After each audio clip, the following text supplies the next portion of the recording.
When you think of the biggest fumbles in history, what do you think of? The Wii U?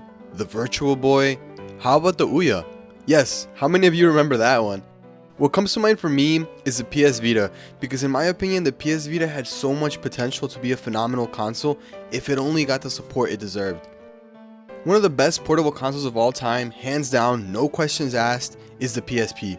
It brought over console quality gaming on the go. It was so well received, and with the PS Vita being its successor, it only makes you think what went wrong. The PS Vita was a worthy successor with so much advanced technology.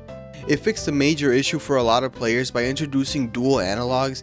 This gave you so much more control for third-person games. On top of that, it also introduced a touchscreen. At the time, Sony must have recognized how successful a Nintendo DS was, as well as the rise of mobile gaming, and wanted to include it as an option for their new console. But not just that, it also had a touchpad on the back of the console. This is the first time I saw this on a console, and was a feature that was later implemented in both the DualShock 4 and 5 controllers. And you can't forget that it also came with not one, but two cameras, which I remember you could even do Skype video calls on it back in the day. They even leaned more into the smartphone gaming route by adding 3G compatibility. That's right, now you can play your online games no matter where you are. The PS Vita officially released nationwide February of 2012 with a price tag of $250 for the regular Wi-Fi version and $300 for the 3G compatible version. The early 2010s was a rough time for handhelds, as Nintendo was also seeing some struggles selling their newest console, the 3DS. But while Nintendo pivoted, dropped the price, and started dropping some bangers, Sony kept their prices high and didn't give the Vita enough support.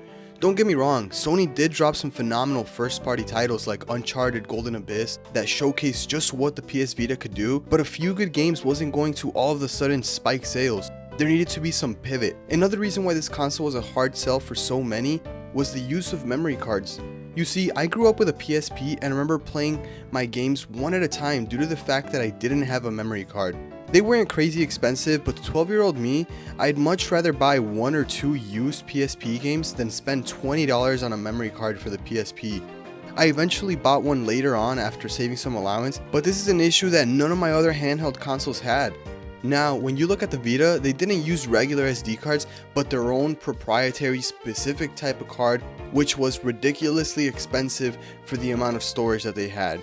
While I do believe that this had some play into the lack of sales for the Vita, the biggest thing had to be the price point. You have to remember that it launched with the cheapest option priced in at the exact same amount as the 3DS. And both consoles were struggling at this price point. People were not willing to drop that much money into a handheld, especially when you consider the fact that a few months later, Sony dropped the PS3 Super Slim, which launched at $270, only $20 more for a console quality experience that already had an established library and didn't need an SD card. But this isn't a video dissing Sony or just stating that the PS Vita was a failure, because despite all of this, I still really enjoy the console. For one, it's one of the best looking handhelds I've ever owned. It's slim, it fits in your pocket, and has so much functionality besides gaming, especially if you mod it. It can literally do anything that a phone can do besides the things that you need phone service for. There are streaming apps for watching videos, movies, and TV shows. You can play your favorite music on here. You can take photos and videos with the built-in cameras. And while you could use your phone for all of these things, it's still nice to have the option to do this on the Vita. Especially for TV shows and movies, because the PS Vita screen resolution isn't too bad. But let's talk about the games, because that's the primary reason you're probably watching this video. And if you made it this far, consider hitting that subscribe button. Analytics show that over 90% of you watching this aren't subscribed, so if you like what you're seeing, hit that button down below. But let's get to it. So what kind of games did the PS Vita even get? Well, it received so many good entries from so many different genres. But let's start with the shooters, because having dual analog sticks made these games so much more playable. For starters, you had Black Ops Declassified. This was a handheld Call of Duty game that felt way more like a console experience. You had online multiplayer, a campaign, and even a mode called Hostiles, which was aimed to be similar to zombies. Killzone Mercenary was also another banger of a game. This game had a full campaign mode and had multiplayer as well. Resistance Burning Skies was another good entry that had a great campaign and multiplayer elements as well. And lastly, the game that I'm currently playing on my Vita is Resident Evil Revelations 2. I played the first one on the 3DS and decided to play the second entry on the Vita, and so far I'm really enjoying it. Okay, let's talk about action games, because the PS Vita has some great games on here too. I already mentioned Uncharted Golden Abyss, but the game is so good that it deserves to be brought up again. This was a full-fledged Uncharted game that really showcases what the PS Vita can do. The game looks phenomenal, and I highly recommend you give it a shot if you have the opportunity to try it out. The God of War collection is another good title, as it brings the original first 2 games from the PS2 over to the Vita. It isn't necessarily a new game, but playing these on the PS Vita was really cool. Some other collection of games comes from both Sly Cooper and the Ratchet & Clank series. Both of these series released a compilation on the Vita of their previous titles. Ratchet & Clank Full Frontal Assault also saw a dual release on both PS3 and the PS Vita. And lastly, how can we forget about Gravity Rush?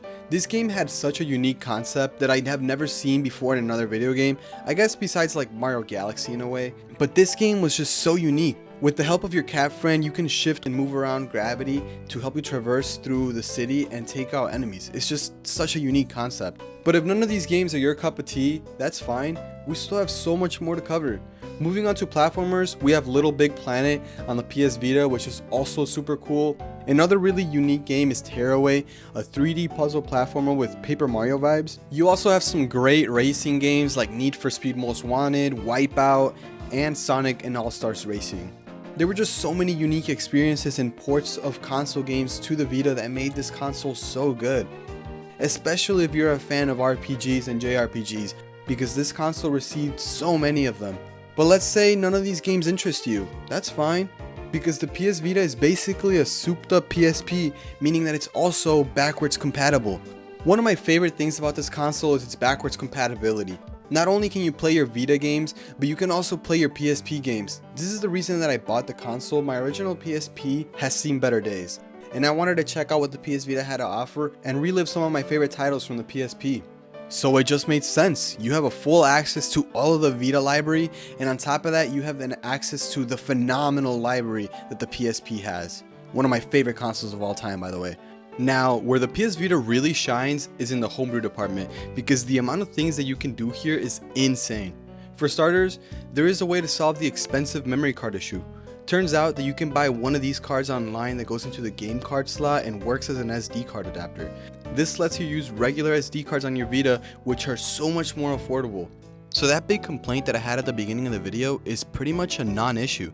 Secondly, you can play game backups. Now, I don't condone piracy. I do believe you should always support the official release and only do this when you own the software, but this is obviously something you can also do with a Vita for both Vita and PSP games. The Vita modding community is huge, and one of my favorite things about it has been the custom ports of games. Some of these include the PS2 GTA games like Vice City and San Andreas, but there is also games you would have never expected to play on a Vita. For example, Hollow Knight. Yes, never did I ever expect to have this available on a Vita, but here it is. But what really caught me for a loop was AM2R, another Metroid 2 remake. This is absolutely insane. I still remember when this game first released, and then it was sadly DMCA'd by Nintendo, but the internet being the internet, once something is online, it's online for good. And someone ported this phenomenal fan project over to the Vita. I would have expected to see a port of this go to the 3DS, not the Vita, but still, this is a fantastic remake of Metroid 2, and thanks to some dedicated fans, it's been fully ported over. Some other things that you can do on a Vita is fully customize the console. There's plenty of custom themes and icons that you can use to make this Vita truly yours and unique. But look, if I decided to list all of the things that you could do, we'd be here all day. But I'll drop one more because it's such a sleeper pick, but you can play your games and run music at the same time. I know it's nothing revolutionary, but I did not expect to be able to do this. And I get it, you can just bust out your phone and play something in the background, but having the option to do this just on a Vita is really nice, I'm not gonna lie. So should you get a PS Vita in the big 2026? Well, that really depends on your situation. I've seen Vitas go from anywhere from $150 to $250 on the online market depending on the condition, color, and the model. In my opinion, at that price point, it's very steep. But if you have the means and want to try some of its games on original hardware or even play PSP games on it, then I say go for it. You can also look around on local marketplaces, pawn shops, or conventions to see if you can find a good deal. There are plenty of good deals out there if you're patient. I picked mine up for $70 and it came with an SD card and 2 games. But if you're mainly looking to get one for a portable emulator, then you're probably better off using your phone since there are likely more options that run better, or getting one of those Android emulation consoles. Now, if you're hard set on getting a PS Vita, you have a few options. You have two consoles to pick from, the Slim and the original. The original feels more like a premium experience in my opinion. It has an OLED screen, it's a little bit heavier, and with the OLED screen, the colors really do pop. And the touchpad on the back is slightly bigger. The Slim model has an LCD screen, so the colors don't look as good, but they still look really good. On a bright note, this one also has better battery life and is lighter, so it kind of depends on what you really like out of a console. They both perform the same, so it's really based on your preference. I wasn't picky, so I got the first good deal I could get, but you bet that the moment I see a good deal on a blue PS Vita Slim, I'm taking that puppy home with me. Thank you guys all so much for watching. If you own a Vita or want to own one in the future, let me know down in the comments below. I'd love to hear your thoughts, and I'll see you guys in the next one.